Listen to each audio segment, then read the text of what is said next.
जय जगन्नाथ बंधुगण आज आपंक स्वागत करुच्ची मो YouTube channel Subrat astro Odia YouTube channel को। बंधुगण आज आमे जानिबा एही भिडियो री अनुगुल परिदर्शन करिबा पई श्रेष्ठ 10टी स्थान विषय रे। नंबर 10 रे जानिबा साइला श्रीक्षेत्र मंदिर सुनासागड़ पहाड़ शीर्ष रे अवस्थित एवं अनुगुल बसस्टाण्ड ठारू 1.5 किलोमीटर दूर रे अवस्थित। अनुगुल रे थिबा जगन्नाथ मंदिर होउछि साइला श्रीक्षेत्र भाव रे जनाशुना। यह प्रभु जगन्नाथ, भगवान बलभद्र, देवी सुभद्रा एवं सुदर्शन को उत्सर्गीकृत एक प्रसिद्ध हिंदू मंदिर अटे। एही मंदिर पुरीर विश्व प्रसिद्ध प्रभु जगन्नाथ मंदिर मॉडल परी 1996 रे एही विशाल मंदिरर भित्तिप्रस्तर स्थापन करा जायथिला एवं प्रशासन एवं अनुगुलर स्थानीय लोकंक सहायता रे यह संपूर्ण होइथिला। जिला प्रशासन मंदिर पई एक ट्रस्टी गठन करिथिले। साइला श्रीक्षेत्र मंदिर ओडिशार अनुगुल रे एक प्रसिद्ध मंदिर अटे। प्रतिता उत्कल समाप्त हेबा परे प्रभु जगन्नाथ मंदिर समस्तंक पई खोला जायथिला। यह अनुगुलर लोकंक पई एक ऐतिहासिक मुहूर्त थिला। वर्तमान एही स्थान को साइला श्रीक्षेत्र कुहा जाए। समग्र राज्य एवं भारतर अन्यान्य अंश अनुगुल रे थिबा ही महान मंदिर रे प्रभु जगन्नाथंक एक दर्शन पाइबाकु आसुछंती। रथयात्रा ही मंदिरर मुख्य पर्व अटे। अनुगुल जिलार सबुठारु लोकप्रिय पर्यटन स्थान मध्यरु साइला श्रीक्षेत्र मंदिर होउछि अन्यतम। नंबर 9 रे जानिबा माँ हिंगुला मंदिर विषय रे। माँ हिंगुला मंदिर सिमहाड़ा नदी कूल रे अवस्थित। यह तालचेर ठारू 14 किलोमीटर एवं अनुगुल टाउन ठारू 20 किलोमीटर दूर रे अवस्थित। देवी गोपाल प्रसाद रे हिंगुला मंदिर निकट रे थिबा एक स्थान रे निया जळुथुवा अवस्था रे पूजा करिसंती। माँ हिंगुला अग्निदेवी भाव रे मध्य जनाशुना। एही मंदिरर लोकप्रिय कार्य होउछि चैत्र मास रे हिंगुला यात्रा, जहा एठारे 9 दिन पालन करा जाए। माँ हिंगुला मंदिर ओडिशार अनुगुल रे एक प्रसिद्ध मंदिर भाव रे जनाशुना। एही मंदिर ओडिशार प्रसिद्ध शक्तिपीठ मध्यरु अन्यतम। पुरीर प्रभु जगन्नाथंक रोषेई घरे माँ हिंगुला निया बोली विश्वास करा जाइअछि। चैत्र मास रे शुक्ल चतुर्दशी रे देवी श्री मंदिर रोषेई घररू छुट्टी नहीं हिंगुला यात्रा रे भक्त मानंकु दर्शन दियंती। हिंगुला मंदिर होउछि ओडिशार अनुगुलर सर्वोत्तम पर्यटन स्थान मध्यरु अन्यतम। नंबर 8 रे जानिबा रेंगाली डैम विषय रे। रेंगाली डैम रेंगाली गाम रे एवं अनुगुल टाउन ठारू प्राय 65 किलोमीटर दूर रे अवस्थित। यह ब्राह्मणी नदी पार होई निर्माण करा जाइअछि। ब्राह्मणीर जल को व्यवहार करी विद्युत उत्पादन पई रेंगाली हाइड्रो इलेक्ट्रिक प्रोजेक्ट प्रस्तुत करा जाइअछि। एही ब्यारेजटी बन्या को संरक्षण करिबा पई व्यवहार करा जाए एवं एहाकू डैम रु मुक्त करिथाए। सूर्योदय किंबा सूर्यास्त समय रे डैम रो सौंदर्य को उपभोग करिबाकू हेबो। सबुज पहाड़र शांत सौंदर्य पर्यटकों को आकर्षित करिथाए एवं पिकनिक शीत समय रे सेही स्थान को दौड़ी आसंती। रेंगाली डैम होउछि ओडिशार अनुगुल अन्यतम पर्यटन स्थली मध्यरु अन्यतम। नंबर 7 रे जानिबा टिकरपड़ा विषय रे।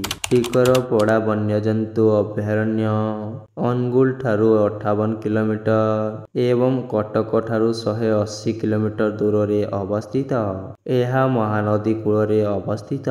यह 22 किलोमीटर लंबा घाट उपरे पर्यटकों पई आकर्षणीय अटे। ଅଟେ। ଘଞ୍ଚ ଜଙ୍ଗଲ, ସମୃଦ୍ଧ ବନ୍ୟଜନ୍ତୁ ଏବଂ କୁମ୍ଭୀର ଅଭୟାରଣ୍ୟ ଏହି ସ୍ଥାନ ମଧ୍ୟରୁ ସବୁଠାରୁ ଗୁରୁତ୍ୱପୂର୍ଣ୍ଣ। ଏହି ଅଭୟାରଣ୍ୟରେ ନାମ ଟିକରପଡ଼ା ଗାଁର ନାମ ଉପରେ ଆଧାରିତ। ବନ୍ୟପ୍ରାଣୀ ଅଭୟାରଣ୍ୟ ନିକଟରେ ଏକ ପ୍ରକୃତି ଶିବିର ଅଛି, ଯେଉଁଥିରେ ଏକ ସୁନ୍ଦର park, boating, view point, resort ଏବଂ କୁଟିଜ ଅନ୍ତର୍ଭୁକ୍ତ। ଏହି ଅଭୟାରଣ୍ୟ 795 ବର୍ଗ କିଲୋମିଟର ଅଞ୍ଚଳରେ ବ୍ୟାପିଅଛି। ଏହି ସ୍ଥାନଟି ଓଡ଼ିଶାର ସବୁଠାରୁ ବଡ଼ ବନ୍ୟପ୍ରାଣୀ ଅଭୟାରଣ୍ୟ ମଧ୍ୟରୁ ଅନ୍ୟତମ। ଏହି ଅଭୟାରଣ୍ୟଟି ବିଭିନ୍ନ ପ୍ରକାରର ପ୍ରାଣୀ ଏବଂ ପକ୍ଷୀ, ଚିତାବାଘ, ଜଙ୍ଗଲ ହାତୀ, ଭାରତୀୟ ଆର୍ଜୁଟାଣ୍ଟ ପାଇଁ ଘର ଅଟେ। ଟିକରପଡ଼ା ହେଉଛି ଘାରିଆଲମାନଙ୍କ ପାଇଁ ପ୍ରଜନନ ସ୍ଥାନ, ଯାହା ପରେ ମହାନଦୀରେ ଛାଡ଼ି ଦିଆଯାଏ। ଏହି ଅଭୟାରଣ୍ୟ ଏକ ଆଦର୍ଶ ପର୍ଯ୍ୟଟନ ସ୍ଥଳୀ ଅଟେ। ଟିକରପଡ଼ା କୁମ୍ଭୀର ଅଭୟାରଣ୍ୟ ହେଉଛି ଓଡ଼ିଶାର ଅନୁଗୁଳରେ ସର୍ବୋତ୍ତମ ପର୍ଯ୍ୟଟନ ସ୍ଥାନ ଏବଂ ପିକନିକ୍ ପାଇଁ ଉପଯୁକ୍ତ ସ୍ଥାନ ଅଟେ। ନମ୍ବର 6ରେ ଜାଣିବା ସାତକୋଶିଆ ବନ୍ୟପ୍ରାଣୀ ଅଭୟାରଣ୍ୟ ବିଷୟରେ। ସାତକୋଶିଆ ଅଭୟାରଣ୍ୟ ରିଜର୍ଭ ହେଉଛି ଏକ ବାଘ ସଂରକ୍ଷଣ ସ୍ଥାନ, ଯାହା ଭାରତର ଅନୁଗୁଳ ଜିଲ୍ଲାରେ ଅବସ୍ଥିତ, ଯାହା 988 କିଲୋମିଟର ଅଞ୍ଚଳ ଅଟେ। ସାତକୋଶିଆ ଘାଟ ବନ୍ୟପ୍ରାଣୀ ଅଭୟାରଣ୍ୟ 1976 ମସିହାରେ ସୃଷ୍ଟି ହୋଇଥିଲା। ଏହାର କ୍ଷେତ୍ର 796 kilometre. Satkosia tiger reserve. Satkosia tiger reserve ହେଉଛି 2007ରେ ନିର୍ମିତ ହୋଇଥିଲା ଏବଂ ଏଥିରେ ସାତକୋଶିଆ ଘାଟ ବନ୍ୟପ୍ରାଣୀ ଅଭୟାରଣ୍ୟ ଏବଂ ଏହାର ନିକଟବର୍ତ୍ତୀ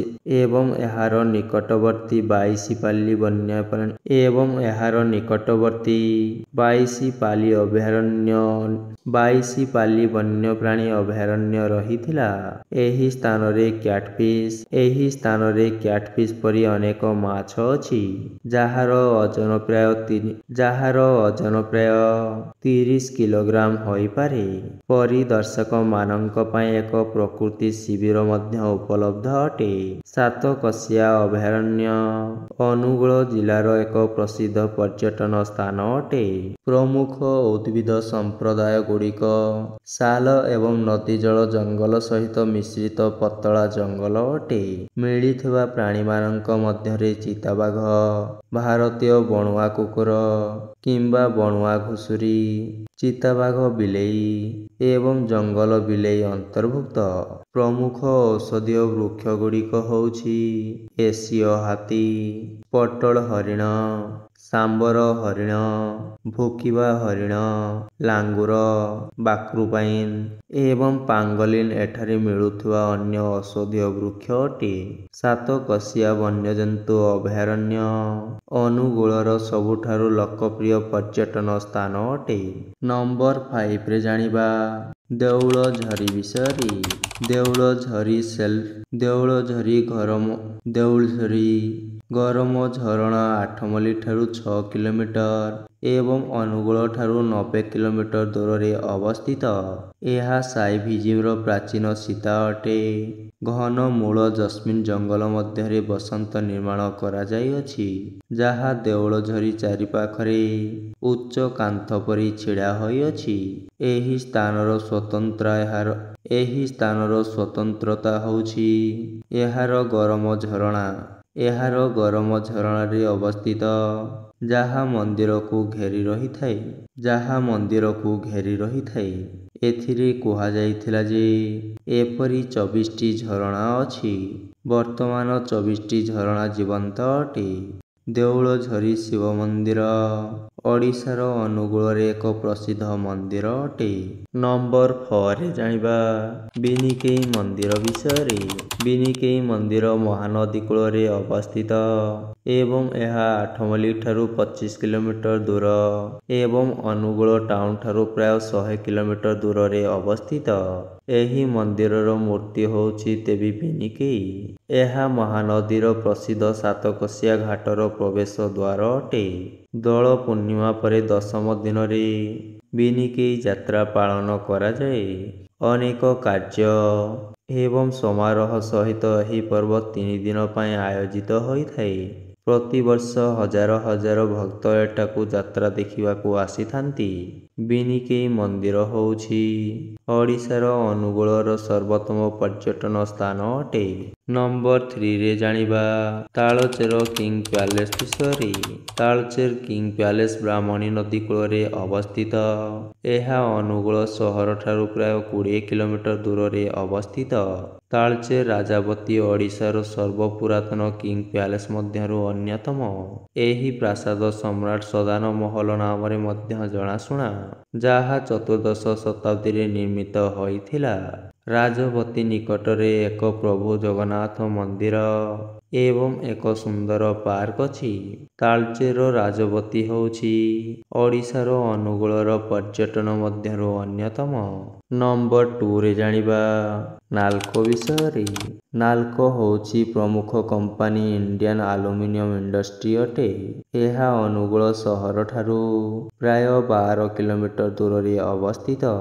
ନାଲ୍କୋ ଆଲୁମିନିୟମ ଆତ୍ମନିର୍ଭରଶୀଳ ଏବଂ ଏହି ଧାତୁକୁ ବିଶ୍ୱ ମାନ୍ୟତାରେ ଉତ୍ପାଦନ କରିବାରେ ଦେଶକୁ ଏକ ହାଇଟେକ୍ ଧାର ଦେଇଥାଏ।